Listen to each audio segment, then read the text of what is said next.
Hey, Small Town fam, it's Yardley. I want to remind you that if you want access to bonus episodes and regular episodes a day early and ad-free, and our community forum and other behind-the-scenes goodies, you gotta go to smalltowndicks.com/superfam, and then in the top right-hand corner, hit that little tab that says Join. And then listen to the end of today's episode for a sneak peek at today's new bonus episode.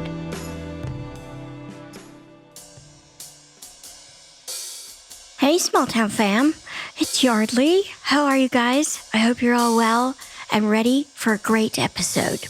Today, we have Deputy Brandon on the mic.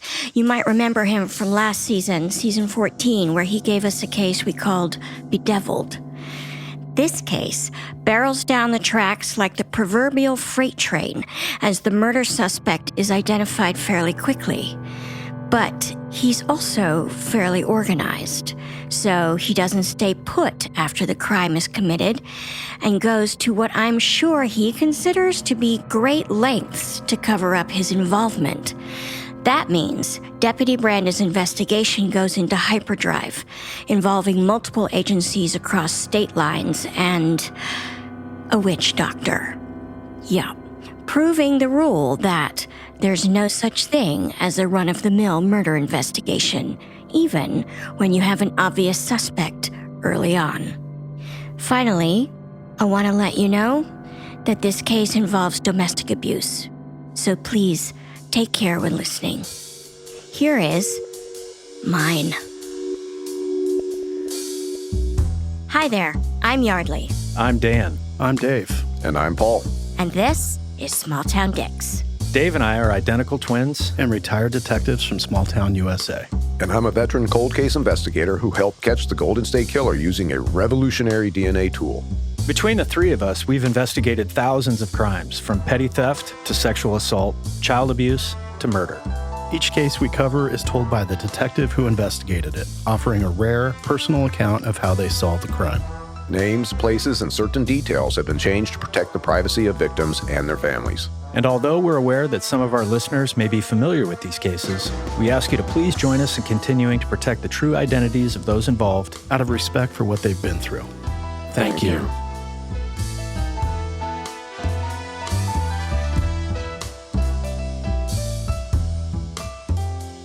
Today on Small Town Dicks, guess what? We have the usual suspects. We have the one and only Paul Holes. Hey, all. Look at you. You're trying to surprise me there, aren't you? I am. But I caught you with it, so. You did. He was ready for me. I was like the pitcher in the baseball game. What do you do when the guy's trying to steal second base? You throw it to the first base guy. Pick them off. Yeah, I was trying to pick him off, but he was ready for me. Anywho, we digress already. We have Detective Dan. Hello there. Hello, you. And we have Detective Dave. Number 3. And Small Town fam, we are so pleased to welcome back to the podcast Detective Brandon. Hello. So, Brandon, we know from your previous episode that you and Dave went to the police academy together many years ago, and you managed to stay in touch even though you worked at different agencies. And you have high praise for each other, and we really loved your first episode. It's such a good one. We called it Bedeviled, and it aired in season 14, which was last season. And it's a murder that involves some alleged devil worship. So there's that. So, Brandon, please tell us how this case came to you. So this case took place on September 11th, 2017. I was working as a detective with the Medford Police Department, and I was actually driving up to Roseburg to interview a bank robbery suspect, and I was just on the outside of city limits of Roseburg when I got a call from my detective sergeant who told me that there had been a murder within the city of Medford. He gave me the address and asked me to do my interview later and come back and assist with the murder investigation.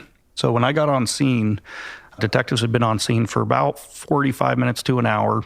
and I got a briefing from one of the detectives. So the briefing that I got, the information that I learned that had been developed while I was traveling down, was the victim of this case was Noemi, and she was still on scene when I got there.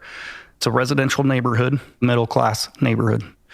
And she was laying face down on the walkway right in front of the front door of their house. So they have the driveway that goes up and then a little cement walkway that kind of wraps around and goes to the front door. I learned that Noemi had been stabbed multiple times, and interviews had already been conducted with Noemi's family. And what we had learned from those interviews was that Noemi had 2 small children with a guy named Enrique, and they were living in California together. It was an abusive relationship, and Noemi's family lived in the Medford area, so she took the kids and moved up to Oregon to get away from that abusive relationship with Enrique. There had been a lot of issues between Noemi and Enrique during the breakup and during the move that had concerned not only Noemi, but her entire family. Her brother was living at the house, her mom, dad, the whole family was living together in this house. And one of the examples of the concerning behavior was a few days prior to this, Noemi's brother was outside and saw Enrique walking up the side of their house over to by the window, and he's like trying to peek through the window. And so Noemi's brother confronts Enrique and asks him what he's doing. You need to get out of here. And so he takes off. Noemi's brother did not see Enrique get in a vehicle, but he just left on foot. So Enrique is supposed to be living in California. There's no reason for him to be in Oregon at that house snooping around, right? And do we have a name for Noemi's brother? Miguel. So a couple days after that, one of Noemi's family is driving in Medford and sees a vehicle, a silver vehicle, a sedan, 4-door sedan, pull up at the traffic light, and they look over, and it's Enrique.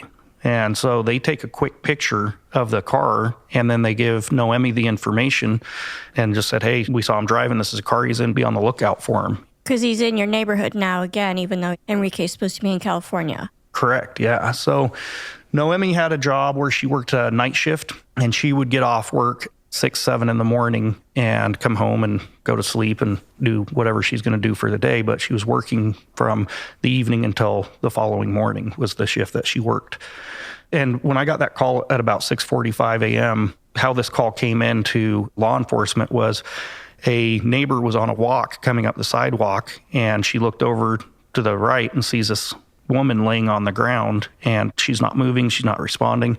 So it came in as a person down call that the patrol officers responded to, and when they got there, saw multiple stab wounds and a crime scene. So one of the things that we had with this case on the front end is we don't know if Enrique did this, but he's definitely a person of interest with the past violence, the concerning statements from the family, the threats he was making to Noemi leading up to this. And what we had was a picture of the car he was in with the plate. And that became monumental to really get ahead of this thing very quickly. So we ran that plate, and it came back to a rental car company in Red Bluff, California. And we contacted the company, and we learned that Enrique had rented this car several days prior and was due to return the vehicle on today's date at noon. So we had a very small window by now. It's early morning. So we contact Red Bluff Police Department. We ask him to sit on the rental car company's parking lot and give him the plate. You know, when he comes in, he's going to be a person of interest in a murder that we have. Did Noemi and Enrique have a car?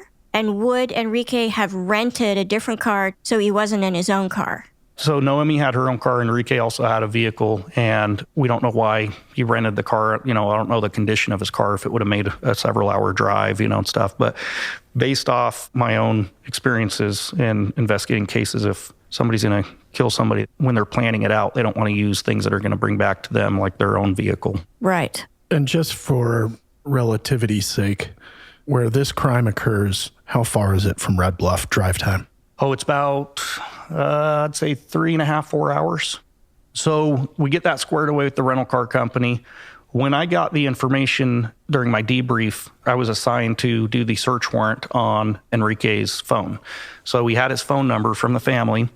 And one of the things we do with a search warrant is we ask for the cellular phone provider, which in this case was AT&T, to give us historical GPS information, which tracks where they went. And then we also ask for live geolocates, commonly referred to like as a ping. So when we get that information, a judge reviews the facts of the case and says, yeah, you can serve AT&T with a search warrant. We'll get all the information with the dates that we requested from this date to this date, where they were at and where they're currently at least the location of that phone. So I left the scene, I go back and I start working on the warrant. I get it signed. And, this case is actually really cool because we've all, Dan and Dave have investigated cases where you end up having to work with outside agencies or businesses. And sometimes they're very helpful in a good case, and sometimes they're not so helpful. And sometimes you have to wait a long time. And in this case, we had to work with a lot of outside companies and resources, and they were so helpful. And I've always said, sometimes you get a case where it feels like you're just striking out on everything you try to do and you're digging and digging. It might take a year to solve it, and it seems like nothing is lining up. And then you get those other cases where it's like it was just handed to you, where everything lines up, and it still takes a lot of effort to get there. But this is one of those cases where when it's your time to get caught, it's your time to get caught. I think about that. Most of Paul Holz's cases were kind of gift wrapped. Didn't require a whole lot of investigative skill. Yeah, it took me on one case, 24 years to open that gift wrap. That's nothing. Well, Paul, you've talked about on this podcast and in other media events, the challenges that you had reaching out to different agencies while you were investigating Golden State Killer. Speak to that, what the differences are. It is something that, with many cases, not just Golden State Killer, but other cases, even active cases that cross jurisdictional lines. And you run into agencies, or whether it be private vendors that are fully willing to cooperate. They get it. They know that they have to provide you with the information in order to help progress the investigation. Then you run into some jurisdictions that, for one reason or another, aren't willing to play ball with you. And oftentimes it can be neighboring jurisdictions. And, what I've seen is petty interpersonal squabbles. Let's say you have patrol guy one from one jurisdiction and another patrol guy from another jurisdiction. Early in their careers, they have a beef with each other. Now one's the sheriff and the other's the chief of police. And the sheriff goes, I'm not going to help that agency. So you run into that type of politics. And part of it is human nature, but it's also not seeing the bigger picture. And the same thing with the private companies. Some private companies, they want, for their own protection from liability, they want to make sure that the paper is served on them and it's all proper, but they will bend over backwards to get you what you need. And they do it fast. They understand the urgency, especially in an active homicide investigation. And then other entities, they just put up roadblock after roadblock. And then when they're finally concede, yes, I understand I have to get you this, it takes forever. You could be stuck. You could be dead in the water waiting for that critical information in order to move to the next step in the investigation. With Brandon speaking up and saying, in this case, everything was dropping in line. Well, that's awesome to hear, because that means everybody understood the critical roles that each of them played, even if they weren't active in the investigation itself. Right. You're all going for the common win, the common goal. In this case, when I got the warrant signed, I sent it to AT&T, and I didn't hear anything back for probably about half hour, 45 minutes. So I called and I talked to a person down in Florida, because that's where their headquarters is, in Florida. And I was told that Hurricane Irma was hitting the Florida area, and AT&T made all their people go home except for 2 people for extreme exigent emergent situations.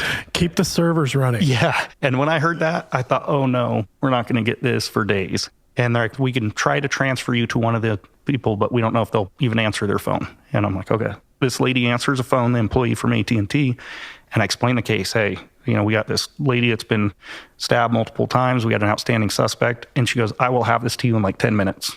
And I was like, perfect. So it was amazing, the cooperation and the work that they did to do that. Brandon, when Noemi is found stabbed on the steps of her parents' house, is she already dead? Yeah, she's deceased. And obviously no life-saving measures would have helped her condition. And just to kind of recap too, I'm working on the search warrant for the phone. A few detectives are assigned with Noemi, the autopsy. Other detectives are working on information on Enrique. Where does he live? There's a lot of moving parts with these cases. And that goes back to the MADU, the Major Assault Death Investigation Unit, or the Klamath County Major Crime Team, and the importance of throwing all resources at these cases when they first occur, because there's so much going on and so much that needs to be done. And they really are taxing on your resources. So when I get the AT&T results, I look at the historical data for where Enrique was, and he had gotten into Medford a day or two prior to when this murder happened. And where she worked at, where Noemi was employed, Enrique's vehicle is hitting in the parking lot constantly all around her work. And then a substantial amount of time is driving within her neighborhood where Noemi lives constantly throughout the day, just going back and forth between those locations. Full on stalker mode. Yeah. Leading up to the morning of the murder, Enrique's vehicle is parked a couple blocks down from her house and is sitting for hours. And then it moves to Noemi's work while she's working. And then it moves back down to the house and it sits there and it's just going back and forth. And when I say the vehicle, we knew it was a vehicle because we're only pinging the phone.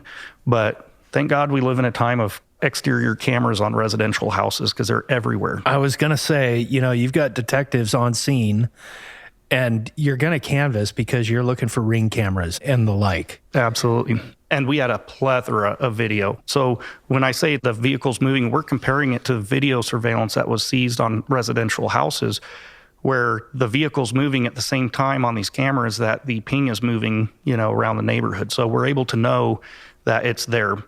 The phone ends up leaving, matching the surveillance video. It's hard at night with cameras and stuff to make a positive identification on somebody at night, with these cameras at distance and stuff.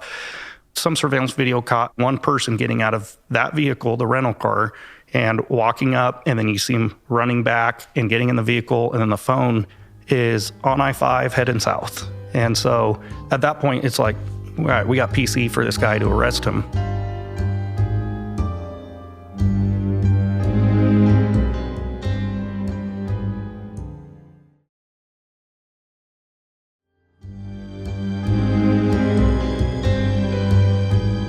Okay, just to recap a little bit, Brandon, you have probable cause to arrest Enrique based on seeing the rental car on doorbell camera footage and tracking his phone, and the tracking of the phone matches the movements of the rental car. But you can't actually get a positive ID on Enrique from those doorbell cameras because it's too dark.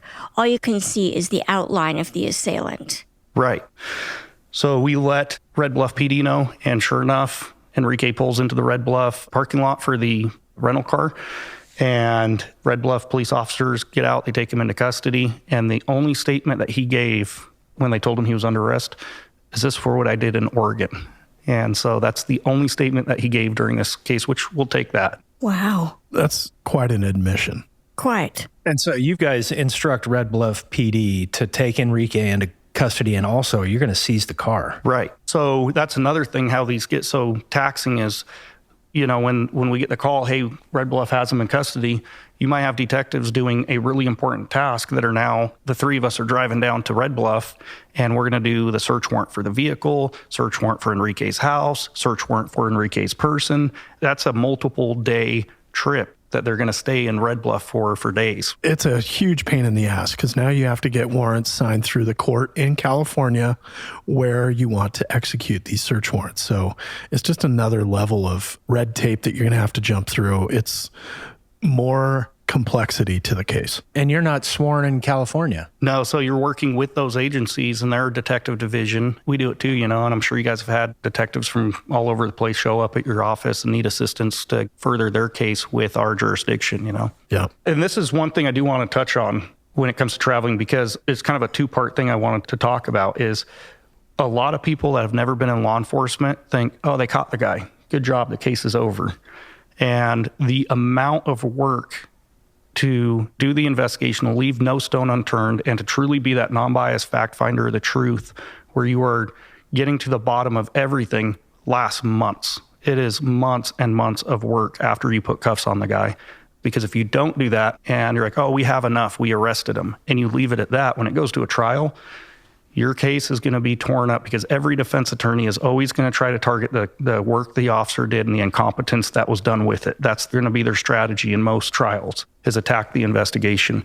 And it's amazing what you'll find on the back end in these cases. When you start turning these stones, trying to leave no stone unturned, you might find somebody said something that gives a pretty good defense to the suspect. And you got to run that down and make sure that whatever the situation is, that you did get the right person, or track that lead down where you finally get to the source and it's a rumor, or the person where it started it, they weren't there, they didn't see anything, they saw it on Facebook. And then they started telling people like they were there, and you have to track those down and plug those holes to make sure that you get a successful prosecution on your case. I tell people the greatest lesson I ever learned as an investigator was a defense attorney poking all kinds of holes in what I thought was a pretty good investigation, but you do an honest take. And I was like, okay, I got to step up my game.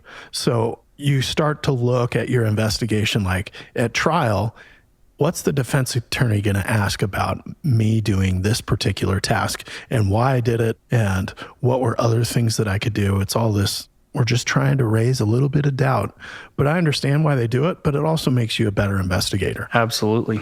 Yeah.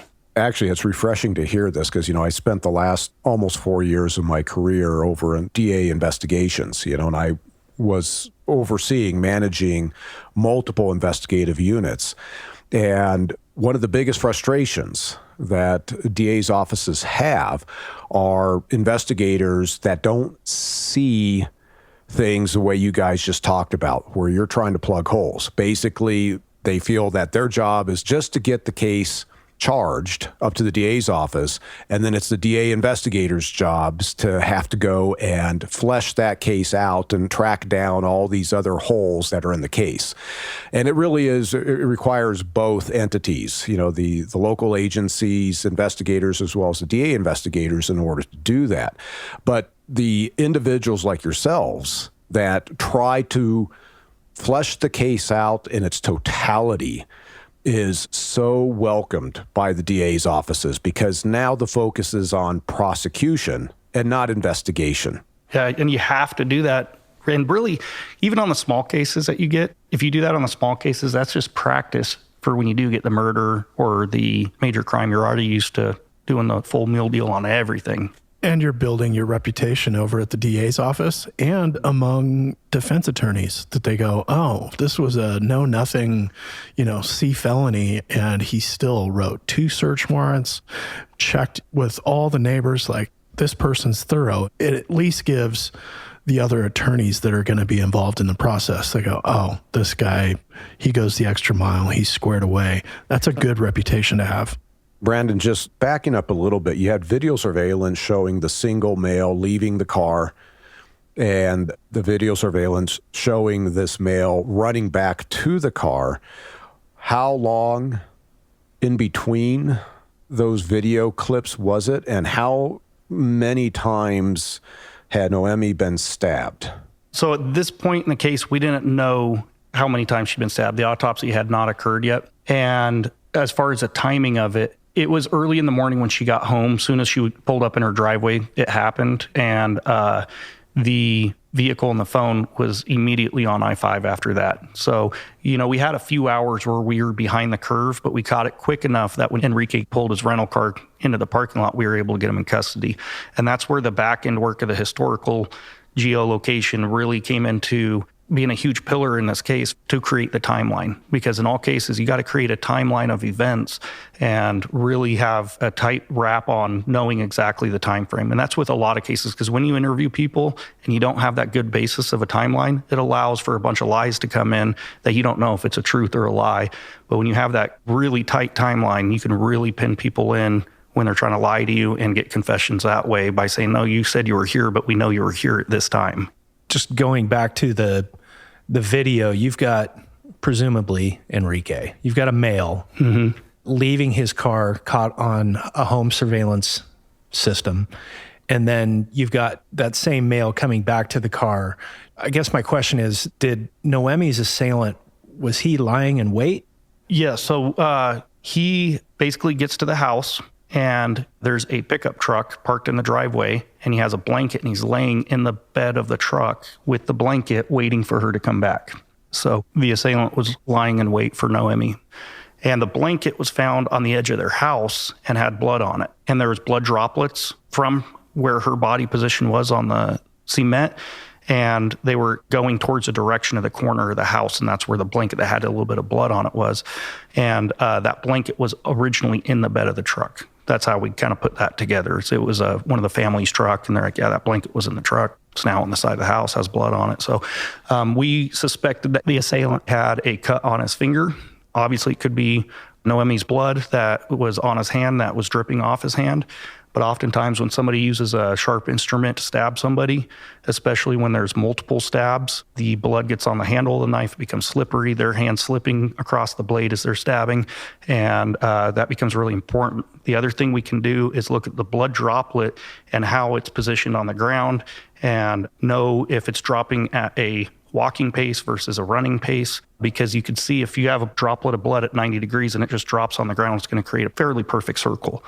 When you start getting at angles where people are running or moving quickly, it'll hit and kind of splatter out on the ground, and you get these little fingers that kind of come off the blood droplet. It appeared he was moving at a quicker pace, whoever it was that stabbed her, right? Because at the time when you're looking at blood droplet, you don't know the events that happened, but you're able to know they were running this direction. So from the time that you see the male who's back and forth between Noemi's work and Enrique is back into Noemi's residential neighborhood, back and forth, back and forth. At some point, Enrique settles back into the residential neighborhood, exits the car, walks up presumably to Noemi's property. How long between that and Enrique running back to his car and being on I-5 within moments? What's that time period? It was about an hour or two where he was waiting. So Enrique spent quite a bit of time in that truck bed. Yeah, this had a lot of planning involved. And the more evidence that we started and the more timeline we started getting together, we saw the preparation and plan that he had in this. It's one thing when you get a murder done in like a passion crime, versus a relationship where there's extreme hatred and a clear, deliberate plan that's carried out. You have to, as you're investigating these cases, whether you're an investigator or you're a CSI, you have to pay attention to the elements of the crime. And here, Enrique, he's showing malice aforethought. This is really, it's not, as Brandon said, a crime of passion. I mean, he's lying in wait for an hour. He's renting a car days before. He's driving around trying to figure out Noemi's pattern of life and when he possibly would be able to kill her. This separates first-degree murder from second-degree murder in California.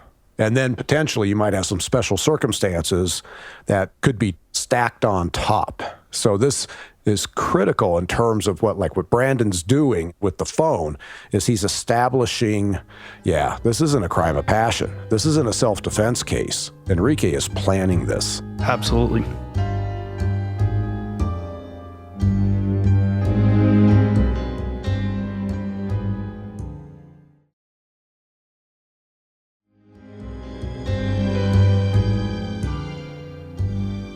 So where we're at with this, Enrique is in custody in Red Bluff. We have a team of detectives going to Red Bluff to, like we said, manage the car, the crime scene of the car, and work on his house. We want to see what kind of information his house might have and take his cell phone too, because that is a huge thing. Just because we have AT&T's information, now we have to match it up to that cell phone, that IMEI number on the phone. It's like the fingerprint.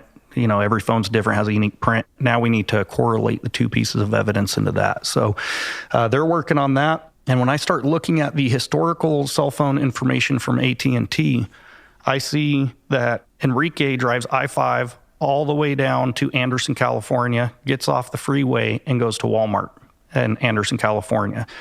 He's there for a substantial time, and then he gets back on I-5 and goes straight to the car rental company. So Detective Kirk Cromwell ends up getting a hold of our Walmart loss prevention and asked for assistance in looking at Anderson, California's loss prevention security cameras. And just like AT&T, Walmart loss prevention was so helpful. Within minutes, we were linked into Anderson's system through our loss prevention, getting video from their Walmart. And what we saw was the rental car pulls up, parks in the Walmart parking space. Enrique gets out. Now we have him positively ID'd because it's daytime, better cameras, a lot of cameras. Cameras everywhere. Yeah. And aren't Walmart cameras some of the best in the business? Isn't that what you guys say? I've run into good Walmart cameras and I've run into some bad. I think more of what sometimes bothers me, and it's probably changed now. Walmart used to have cameras directly over the cash registers, and basically you'd get a video of somebody's bald spot. Right. I want a shot of their face. So you have to chase other cameras throughout the store to get those face shots. But, you know, especially when you're investigating financial crimes like fraudulent use of a credit card, I need to see your face uttering that credit card at the point of sale. That's the critical piece of evidence. I don't want the shot from above. I want the face shot. Who has the best? Target. Target is Target has the best surveillance cameras in the biz. So we get the video from Walmart. We see Enrique walking into the store. We see the hat he's wearing, the glasses he's wearing, the shirt, the pants, his shoes. Everything is on that video, really identifiable. He goes in, selects some clothes, buys them, goes into the changing room, changes out of his clothes, walks back to his car, walks back into the store, and begins buying Clorox bleach wipes and all sorts of cleaning supplies. We get the receipt for all the supplies that he bought, so we knew exactly what he bought. And then on video, he's going out to his car, and he begins detailing out the car with all the cleaning supplies that he just purchased. In the parking lot. In the parking lot of Walmart. And this is after the murder? Yes. So he's on I-5, heading down, stops at Anderson, buys a new change of clothes, buys the cleaning supplies, and immediately starts detailing his car in the Walmart parking lot. And the clothes that he changes out of when he's at Walmart, are they bloody? We couldn't see any blood from the cameras of the clothes he was initially wearing when he walked in.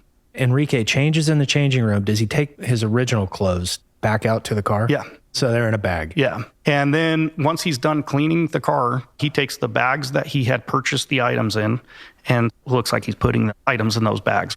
And then he walks outside of the store and drops one bag in a trash can. Then he goes in the store, drops another bag in a different trash can. And we see him going through the entire store, placing these items of garbage in all the different receptacles. Then he gets in his car and he's gone. So we call Walmart in Anderson and we say, hey, what does your trash service look like there, right? They said, well, every 2 hours we empty our trash can into our big dumpster. It's a compactor in the back. And blue bags are exterior trash cans. White bags are interior trash cans. So they kind of got it divided up like that. And they said every 2 weeks, Anderson County Waste Management collects our big compactor and takes it away. We're like, when is that due? And they're like, 3 days from now. So think about it. All the garbage from Walmart sitting in this compactor that's almost due for a pickup, that's a lot of garbage we're going to have to go through. This is why I've been shaking my head, because I already knew that at some point law enforcement's going to have their hands in that trash. And I would rather serve a search warrant on a horrible heroin house than ever dig through trash. Trash dumps are the nastiest. Ugh. Terrible. Absolutely terrible. Pointing at our man right there, Paul Holes. It's horrible. I can't even imagine what Paul's been through on some crime scenes. So we call Anderson law enforcement and we ask for an officer to go sit on this dumpster. Now that we have this information, we got to make sure that there's no tampering with bags being taken out, anything like that. So they say, yeah, we'll go sit on it until you have somebody come down here, because think about that patrol cop. Hey, we got an assignment for you. You're going to go sit on the Walmart dumpster. That's what I was just thinking about too. I'm like, you got Red Bluff is already tied up on suspect in a rental car, and now somebody's getting reassigned to go babysit a dumpster, and you're just like, this isn't even our case. What the Well, and they didn't want to obviously stay there all night or however long it's going to take for us to get down there. So we had to send another detective down there to sit on a trash can until the next morning till we could move forward. Meanwhile, Walmart's just stockpiling their trash pickup outside of the dumpster because you don't want to add evidence. Absolutely. So we get a hold of the Anderson Waste Management. We said, we need a pickup truck, that you pick these massive dumpsters up with. And we need a clean spot at your facility where you dump this that is like pristine. So Anderson Waste Management was awesome. They're like, absolutely, we'll give you a pristine piece of land. We'll give you a truck. So that next morning, another team of us went down. I was part of this team. My team went straight to the waste management to inspect where they were going to have it, just to make sure there's nothing there, take before pictures, all that stuff. The other team met the truck down there at the dumpster. They loaded up, just like when you see a car, following it the whole way, keeping eyes on it the whole time, making sure nothing was tampered with. And then it pulls up to the management, their facility, and they start unloading this thing. It wasn't as tall as your ceiling of trash, but it felt like it. It felt like you were standing next to a mountain of garbage. Think of all the bags that get thrown away at Walmart over a 2-week period. It is just insane how much garbage there was. And we have pictures of us standing there getting ready to go through this pile of garbage. Every single bag. Tyvek suited up. Oh, absolutely. And mind you, this is September 11th, and it is still hot like August during the day, July and August and September. And it was like an 85-degree day out on this landfill of just hours going through every single bag. Yeah, and like 50% of the trash at Walmart are dirty diapers. Oh, terrible. Terrible. Yeah. Needles, everything. But it paid off. Yeah, so I'm talking thousands of bags that we went through, right? After hours of digging through this, what was kind of cool is once we got into one bag, all the other bags were relatively close to that because of the way it was collected and dumped and stuff. So this is what we found out of it. We found all the clothing that Enrique had originally walked in before he bought anything, every piece of clothing. His sunglasses that he had on, his hat, his shoes, his socks, everything. And there appeared to be a little bit of blood droplets on some of those clothing. And then the other thing we found was a sheath blade for a mossy oak knife sheath, like that Rambo-style knife that you would buy. We found receipts from purchasing the cleaning supplies at Walmart that matched up to the receipts that Walmart gave us. All the cleaning supplies, like the container, the Clorox wipes and all that. And then in one bag, we found the Clorox wipes that were used to detail his car that had a red substance appearing to be blood all over the wipes. Interesting. We recovered some cigarette butts and just some other miscellaneous items, but the clothing was the biggest, the thing that we liked. We never found the knife. So, Brandon, you didn't find Enrique's knife, but you found the sheath that the knife goes in? Yeah, and that was located in the bag of clothing that he was wearing. So it's not like it was just a random bag that we opened that had it. It showed ownership that was his knife with his items in that bag. And it had, like where you put the knife back into the sheath, it had what appeared to be blood. Perfect. Oh, wow. While all this is going on, the autopsy is performed. On Noemi? On Noemi. And Noemi was stabbed over 40 times. Boy. It's one thing to stab a person and kill them, but when you continue to stab that many times. Were the wounds concentrated in a certain area? Yeah, chest, neck, under armpit, some defensive wounds on her hands. Just a frenzied rage attack. Absolutely. So we get that information from the autopsy, collect our evidence, and then I thought this was pretty smart of Kurt Cromwell. Kurt Cromwell is looking at the knife sheath when we get back to the department, and he Googles to find out who sells the mossy oak knife.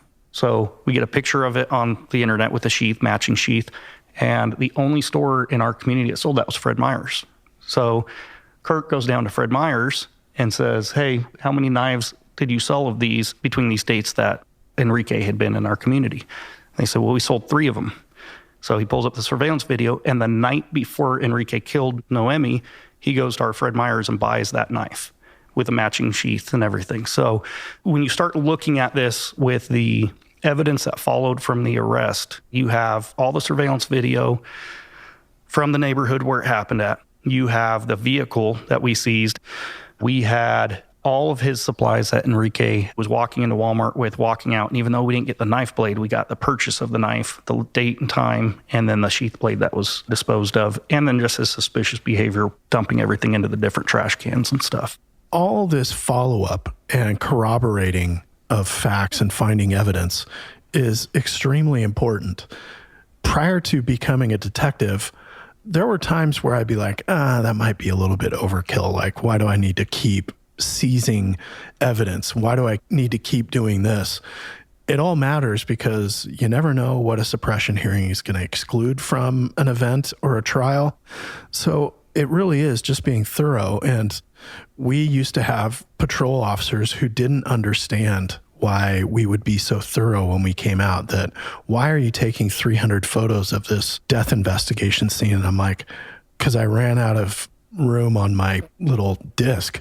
I would take more. If you're only taking 10, 15 photos on your crime scenes, you are doing yourself and the investigation a disservice. Like, it feels like overkill with you guys doing all this. It's just thorough, and it's the way it's supposed to be done.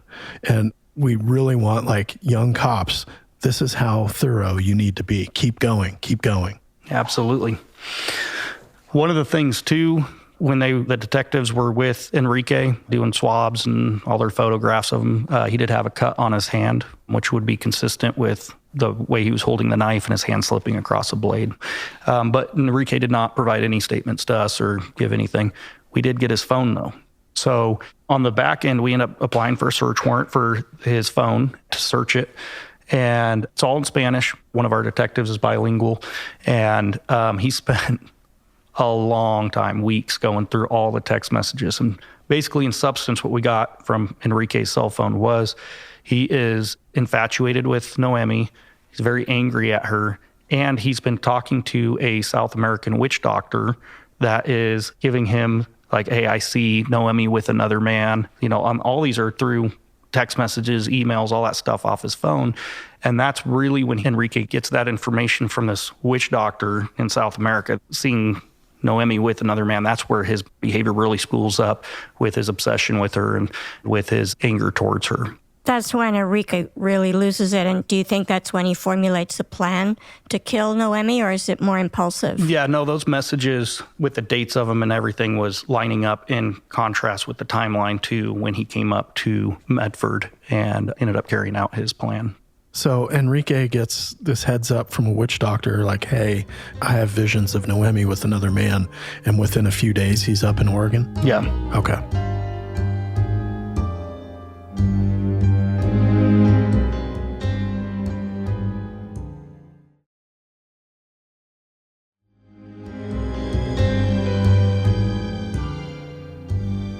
So that isn't a whodunit case, you know, where you get there and you have no idea who did it. But just the work on the back end to bring all that evidence together and the cooperation we had from everybody that wasn't law enforcement that helped us achieve this case in a timely manner was phenomenal. The other thing that I just want to talk about too is every agency works differently. Every agency has different budgets that they have to stay within. And it's expensive when you're sending pretty much your entire detective division to different locations in California and hotels and all that stuff. It adds up. I've worked with some agencies that it was really hard to travel when you needed to solve a case just because limited budgets and stuff. The one thing about Medford Police Department is their command was awesome. Anywhere you needed to go to solve a case, it's like, yeah, if you need to go, go. The way it's supposed to be. Yeah. And, you know, for any law enforcement that's listening, that is so important to have command that understands the importance of doing it right and getting after it and chasing your leads. So it was really cool. I've got a bank robbery suspect, and I'm pretty sure he bought a ticket to Bora Bora. I'm going to have to go down there. Absolutely. And I'm pretty sure he's staying in a 5-star hotel, so I'll need to be there. In an overwater bungalow. Yes. It just underscores the cost of actually providing a public service. You do what it takes. And I've seen public service managers who, they're tightwads, you know, and they pride themselves on basically trying to preserve the budget, thinking somehow that that's going to be a positive thing into the next year and the next budget cycle.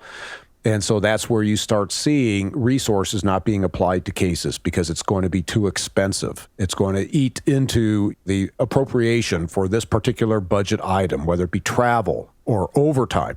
You know, that's the biggest thing. Brandon's talking about detectives going down to Northern California. The biggest expense is going to be the overtime with the number of detectives that are on this case. So it does get expensive, but that's part of doing business. Yeah, the one thing that I wanted to touch on is, so Noemi and her children move away from Enrique. Were Enrique and Noemi still in contact with each other? How does Enrique figure out where Noemi is? Yeah, so they have 2 kids together, and he's bio dad. So, there's communication still going on through their children, and trying to co-parent and stuff. So that's the connection that they still had. So it wasn't like a clean breakup where they can just go their separate ways. So when we get into the prosecution side of this, by the time it was all put together, just an abundance of evidence. Like you said, if there's any suppression, we still got a list a mile long to put to a trial. So the DA's office says we don't do deals on murder cases. So they offered him 25 to life, and he took it, and it didn't go to a trial. And I think with the, if you take it to a trial, there may be a longer sentence with the brutality that was carried out, the planning. We talked about murder 1 versus murder 2 and different things that can happen when somebody takes it to a trial. And so he was upstate for 25 to life right now. Meanwhile, he's orphaned 2 children. Yep, absolutely. They don't have their dad. They don't have their mom. Are the kids with Noemi's family? Correct. That's the best outcome you could ask for, I guess. Right, I guess. Brandon, was the witch doctor implicated in any way? I'm guessing not. But nowadays, do you remember the famous case, whether or not one agrees with it, most recently about the girl who was encouraging her friend to kill himself, and then he does, and she's also charged? I'm assuming this was probably a little too vague, even though the witch doctor said, I see Noemi with other men. I think you should take her life. Yeah, like I said, all the messages were in Spanish, but in talking with Detective Garcia, who went through all the messages, there was nothing that I was made aware of through all the data that he went through that the person Enrique was contacting in South America was telling him to murder her. It was more like a psychic, like I'm in a bad relationship and I need guidance on what the future holds and stuff. And and even if he did, he's in South America. I mean, we can't enforce the laws down there, our laws, and hold them accountable and bring them up on that stuff. So you didn't follow up with that person? We did. We actually consulted him and said, what does Enrique's future look like? And he said, I see prison bars. So he was accurate on that. I'm just joking. Brandon, did you learn anything in particular from this case? What was the overarching takeaway? And do you have kids? Yeah, I do have 2 kids, 2 daughters. So how does a case like this, affect you as a father, as a human being once you clock out? Yeah, so to answer your first question on what I learned from this case is, when you have a team of really competent detectives that have been doing it for a long time, every case you work, you learn something new from, and there's nothing that 2 detectives or 2 officers can't figure out when they start working through the problem. And in this case, everybody put their heart and soul into it. And you're talking about overtime. It was like work 30 hours, sleep 3 hours, work, another 25 hours. It's just going. And nobody slacked. Everybody worked hard and worked well and ran with the things that they were assigned to do. And like I talked about, Kurt Cromwell, chasing down that lead on the sheath that was found. Little things like that, you just see that they're working hard, and it was an honor to work with them during that time. A lot of them have retired. That's what I remember from these cases. Isn't necessarily the case. What I remember more is the memories of working with the other detectives. To answer your second question about the kids, I think the longer you do the job and the more exposure you have to violence and death, it just becomes normal. It's like going to work on a Monday. That was a busy day. I'll have a busy week this week, and it just becomes almost normal. It doesn't become crazy or like, oh, this one's really, really bad. You occasionally do have those cases where it's really bad. That does affect you, but those are few and far between when you start being submerged in this kind of work. And the cases with my kids that kind of bothered me are the shaken babies or the infant deaths, especially when my youngest was that age, where I would get home after working an infant death or a shaken baby, and she's in her crib sleeping, and I'm like having to nudge her and wake her up to make sure, that I could see her still breathing. And it just, sometimes those cases make you want to go home and hug your kids and hug your wife. And it's actually pretty cool, the good side of the police work, because some of it's dark and it's hard on your mind and your soul and different stuff at times. But the good thing with it is you're dealing with families that have immense problems and hurt and pain in their life, and tragic things happen to them. And when you get home, you realize my life is really good. I'm not dealing with my son or daughter, passed away or whatever's going on. And then, like every family, little nitpicky things will happen with the kids arguing or the wife arguing, and little things like that come up, like get your shoes off the carpet, things like that aren't big deals. And when you walk in after a terrible case and terrible loss of life, you realize those things are not big deals, and what might have been a big deal before you go into that case, you realize, oh, this is an easy problem to have. We had a guest on the podcast describe what Dan and Dave and Paul refer to as the tail of law enforcement, working in law enforcement, the TAIL. And he said it so interestingly and eloquently, I thought, where he said, when he first got into law enforcement, he was go, go, go, give me all the hard shit, I'm here for it. And whatever the fallout from those really hard cases was, he set aside. We've often heard it, just put it in a box, put it in a box. When he retired, of course, all of that stuff sort of comes rushing back to fill this vacuum, which used to be the day-to-day on the job. And what he likened it to was there was always going to be a price to pay. I decided to defer payment until I could no longer defer payment, and it came for me. And he said it was a very hard thing. It wasn't necessarily a regretful thing. He really loved the work he had done, but he was kind of not prepared for it. I think he thought maybe he would be one of the ones who didn't have to pay that price. Does any of that resonate with you? Absolutely. It's kind of funny that got brought up because when I was working in Medford as a detective, I felt like I had a lot of gas in my tank to continue working. I thought I could continue being a detective until the day I retire. I love it. It was something that I felt was more of a hobby to me versus work, and I was not burnt out at all. And I realized when I got back on patrol at the sheriff's office, patrol work is hard and you're dealing with high emotion, quickly, rapidly evolving issues. But when you're a detective, you know the victim's family. You get to know them. Their story becomes your story. And for me, the hardest part was writing the police report, because when you're in the middle of the investigation, it's not affecting you and bothering you because you have a goal in mind of solving the case, right? When all the dust settles and the guy's in jail and the case has been solved, now it's time to put the case together on paper, and you're listening to that 911 call of them screaming, and you're slowing it down and listening to it 10 times to write one sentence, to put in your report of what was being said. The confessions of the people, rather it's the victim that is falling apart in the interview and telling you the most heinous things that happened to them, and then the suspect lying about it and then admitting to it. All that, when you start typing that up and reliving it after the goal has been accomplished of solving and arresting the person, and solving the case, and you are doing that for 2 weeks, living on paper, just typing and typing and typing and being submerged in it, you get home and you just feel dirty. You feel exhausted. You feel like a part of your soul is left with that case, And on patrol, you don't have that. When you're a patrol deputy or a patrol cop, you don't have those long reports, that experience. So when I got back with the sheriff's office, I'm off at 4:00 in the afternoon. My phone's not ringing. I walk into an empty house. The kids are at volleyball. Wife's still working. I have free time, and I did not know what to do with it. And I'm not an anxious person, but I was overwhelmed with anxiety of having nothing to do. And I was sat there in my house, and I was like, screw this. I'm putting my patrol stuff back on. I'm going to go work traffic overtime till the family gets home. And I started doing that, and I was like, this ain't healthy. You got to get away from work. And it took about a year of talking to retired cops that are now seeing psychologists and talking about price to pay that they deferred, And I've talked to cops too that are retired that when their grandkids have a birthday or Thanksgiving dinner, big family functions, they sit in a corner in the chair and they don't engage with anybody because they don't know how to, because their minds are shot, and that's a warning sign when your hobbies become chores. You plan a trip, you plan to do something, and as the time gets closer to do it, you're like, I don't have time to get ready to go. I'm just going to cancel it, or it just seems hard to get there.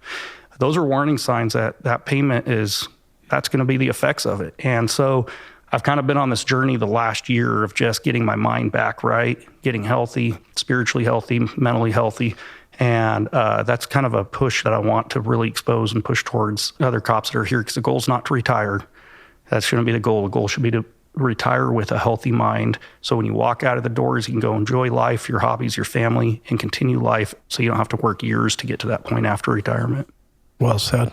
Really well said. You should go around the country and share that with other law enforcement agencies. Well, I hope they're listening.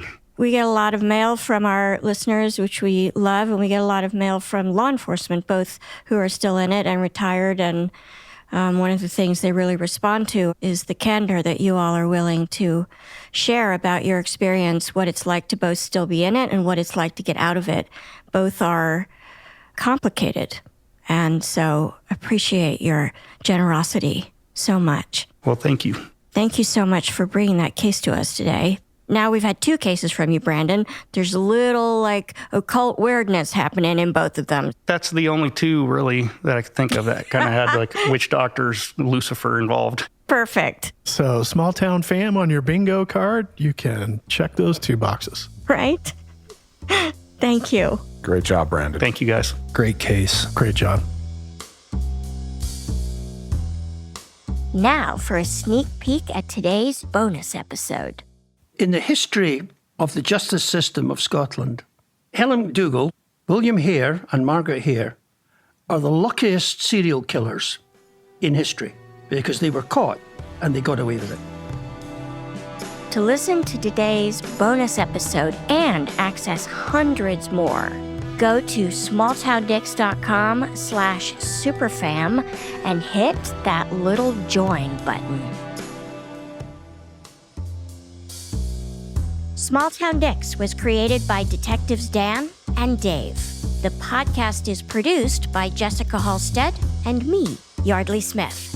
Our senior editor is Soren Bajan, and our editors are Christina Bracamontes and Aaron Phelps. Our associate producers are the real Nick Smitty and Aaron Gaynor. Gary Scott is our executive producer, and Logan Heftel is our production manager. Our books are cooked and cats wrangled by Ben Cornwell. And our social media maven is Monica Scott. It would make our day if you became a member of our small town fam by following us on Facebook, Instagram, and YouTube at Small Town Dicks. We love hearing from you. Oh, our groovy theme song was composed by John Forrest. Also, if you'd like to support the making of this podcast, go to smalltowndicks.com/superfam and hit that little join button. There, for a small subscription fee, you'll find exclusive content you can't get anywhere else. The transcripts of this podcast are thanks to Speech Docs, and they can be found on our website, smalltowndicks.com. Thank you, Speech Docs, for this wonderful service. Small Town Dicks is an Audio 99 production. Small Town fam, thanks for listening. Nobody is better than you.